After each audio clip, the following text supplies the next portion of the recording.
बिस्मिल्लाहिर्रहमानिर्रहीम।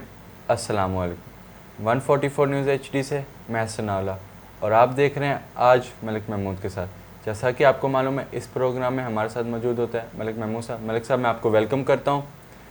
मलिक साहब, 22 जुलाई को कौन वज़ीर आला बनेगा? बिस्मिल्लाहिर्रहमानिर्रहीम। कप और लिप्स के बीच में बहुत सारे मरहले हैं जो पीटीआई को तय करने हैं।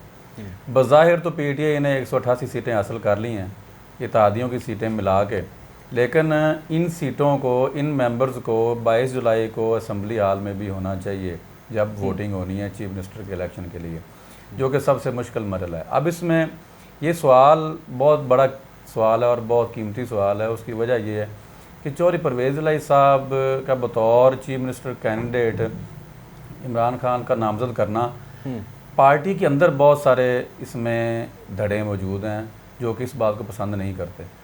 पीटीआई के अंदर चौधरी परवेज़ इलाही को बतौर चीफ मिनिस्टर कैंडिडेट तस्लीम ना करने का एक जो आपने रूप देखा कि पीटीआई के अंदर से कुछ जो अरकान थे वो मुनरफ़ हो गए और फिर वो उन्होंने वोट कर दिया हमजा शहबाज शरीफ साहब।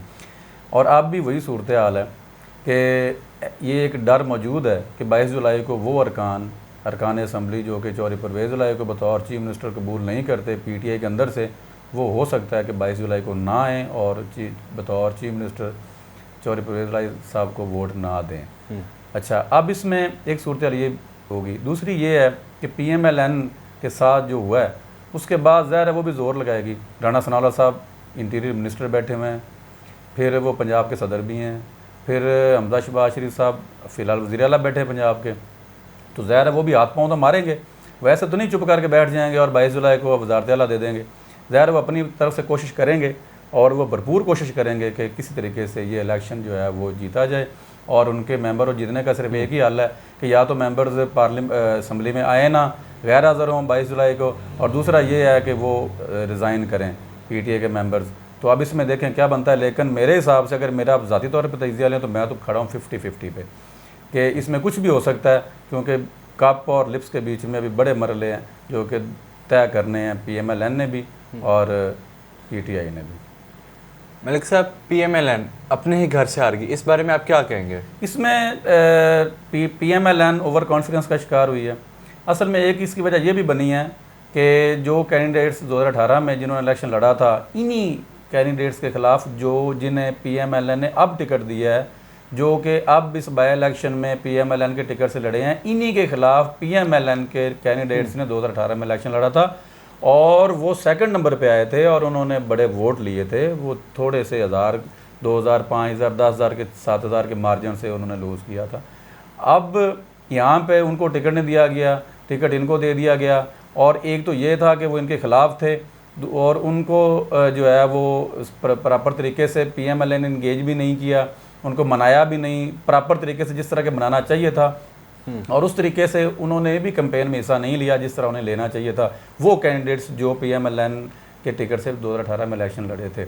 एक वजह ये है। और दूसरी वजह ये है कि इमरान खान साहब ने कैंपेन बड़ी कमाल की है और PMLN ओवर कॉन्फिडेंस का शिकार होगी कि हुकूमत भी हमारी है, मरकज़ भी हमारा है और घर भी हमारा है, तो यहाँ पे हमें कोई हरा नहीं सकता। तो इमरान खान साहब ने बड़े अच्छे तरीके से इसको मैनेज किया, इलेक्शन लड़ा, कैंपेन चलाई और इसमें विक्ट्री हासिल की। और इसमें एक वजह और भी मैं समझता हूँ ज़ाती तौर पे कि जहाँ पे PMLN यहाँ पे ओवर कॉन्फिडेंस का शिकार हुई है, वहाँ पे ब्यूरोक्रेसी में भी तब्दीलियाँ ना करके जो बड़े बड़े ओहदे थे जिन पे पुराने ही ऑफिसर्स मौजूद थे उन पे उन्होंने डिपेंड किया, उन पे एतमाद किया। और मेरे हिसाब से ये भी वजह हो सकती है कि ये भी वजह हो इनके हारने की। बहरहाल ये मेरे हिसाब से ओवरऑल PMLN ओवर कॉन्फिडेंस का शिकार हुई और प्रॉपर तरीके से कैंपेन नहीं कर सकी और उन कैंडिडेट्स को नहीं मना सकी और उस तरीके से नहीं इंगेज कर सकी जिस तरह करना चाहिए था।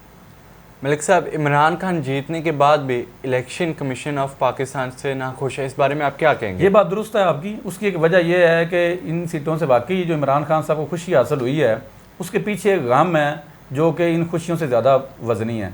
वो गम ये है कि फ़ॉरेन फंडिंग केस जो PTI के ख़िलाफ़ है वो उसका फ़ैसला आने वाला है इलेक्शन कमीशन से। अब खान साहब के सर पे वो एक तलवार लटक रही है, तो ये खुशी तो है, इसके साथ साथ वो गम इसलिए है कि वो उन्हें खुशी इसलिए नहीं है कि ये वो जो फाइनल फंडिंग केस का फ़ैसला है वो आ जाएगा और इमरान खान साहब को इस पे पूरा यकीन है, वो इनके ख़िलाफ़ आएगा। उसकी वजह ये है कि काफ़ी सारी एविडेंस जो है वो स्क्रूटनी कमेटी के सामने भी वो दी गई, स्टेट बैंक की तरफ से भी और दीगर महकमों इदारों की तरफ से भी, जिसमें ये साबित होता है। और PTI प्रॉपर ये साबित भी नहीं कर सकी कि कोई फॉरेन फंडिंग नहीं हुई। तो इसमें जो अकबर एस बाबर साहब हैं और उनकी जो टीम है उन्होंने ये साबित किया है कि फॉरेन फंडिंग हुई है। तो उसमें खान साहब को यकीन है कि फ़ैसला उनके खिलाफ आएगा और जो उनके लिए बड़ा मसाइल पैदा कर सकता है। इस वजह से वो खुश नहीं है और इसी वजह से वो इलेक्शन कमीशन पे दबाव अपना बढ़ाना चाहते हैं, बावजूद इसके कि वो इलेक्शन जीते हैं और बड़ी भारी अक्सरियत से जीते हैं, लेकिन वो दबाव बढ़ाना चाहते हैं। इस वजह से कि इस चीफ इलेक्शन कमिश्नर को जाना चाहिए और कोई नया सेटअप आना चाहिए, नया इलेक्शन कमिश्नर जो चीफ इलेक्शन कमिश्नर आना चाहिए जो कि इनकी बात माने और कम अज़ कम एट लीस्ट जो फॉरेन फंडिंग केस का फ़ैसला उसको जनरल इलेक्शन के बाद रखा जाए, बाद सुनाया जाए, पहले नहीं। तो इस वजह से उनकी नाराज़गी जो है। और एक वजह और भी है कि चौधरी परवेज़ इलाही को उन्होंने नामज़द तो कर दिया है, लेकिन अंदर से PTI की अंदर की जो उनकी पार्टी है वहाँ से उनके ऊपर काफ़ी तनकीद हो रही है कि PTI से क्यों नहीं चीफ मिनिस्टर लिया गया। तो ये भी उन पर एक दबाव है। मलिक साहब, क्या इलेक्शन फौरी होने जा रहे हैं? मैं फौरी इलेक्शन नहीं देख रहा। उसकी वजह यह है कि अगर इत्तेहादी जमातों ने और बिलखुसूस PMLN ने फौरी इलेक्शन नहीं करवाने होते तो वो कभी भी इतने सख्त फैसले ना लेते, ये पेट्रोल महंगा ना करते, सब्सिडी ख़त्म ना करते, IMF से मुआहदा ना करते, बाकी काम ये जितने भी सख्त फैसले हैं उन्होंने इस वजह से किए हैं और ये मुख्तलिफ हल्कों से ये गारंटी लेकर किए हैं कि इलेक्शन 2023 में होगा। अगर अब उन्होंने यही फैसले सख्त करने के बाद भी इलेक्शन फौरी करवाना है तो फिर तो ये उनके बात खिलाफ जाती है। और अब तो बिल्कुल भी ये बात और उनके लिए कड़वी हो गई है, क्योंकि अभी हाल ही में जो ज़िमनी इलेक्शन उसमें इमरान खान ने बड़ी बुरी तरह इनको शिकस्त दी है और अब उन्हें ये डर है कि अगर फौरी इलेक्शन हो गया तो फिर तो उनका जो है वो धड़न तख्ता हो जाएगा, तो वो कतई तौर पर ये फौरी इलेक्शन नहीं चाहेंगे। और इसके अलावा भी एक बात और भी है कि नवंबर में आर्मी चीफ का जो है वो उनकी अपॉइंटमेंट है, तो वो आपको पता है प्राइम मिनिस्टर साहब का होता है, सवाबदीद इख्तियार होता है। तो उसमें भी ये एक जो है इत्तेहादी जमातों में राय पाई जाती है कि अगर इमरान खान साहब कामयाब हो गए, नवंबर से पहले इलेक्शन हो गया, 2022 नवंबर से पहले इलेक्शन हो गया और नवंबर में जो आर्मी चीफ की तैनाती है वो इमरान खान साहब ने कर ली, जो कि मुबैना तौर पे एक जो जनरल साहब है उनको वो लाना चाहते हैं, जो कि खबरें आम हैं। अगर वो तैनाती इमरान खान साहब करते हैं तो इत्तेहादी जमातों के लिए फिर अगला 5 साल का जो है वो भी मुश्किल हो जाएगा और इस वजह से वो कभी भी नहीं चाहेंगे कि ये इलेक्शन जो है ये 22 में हो।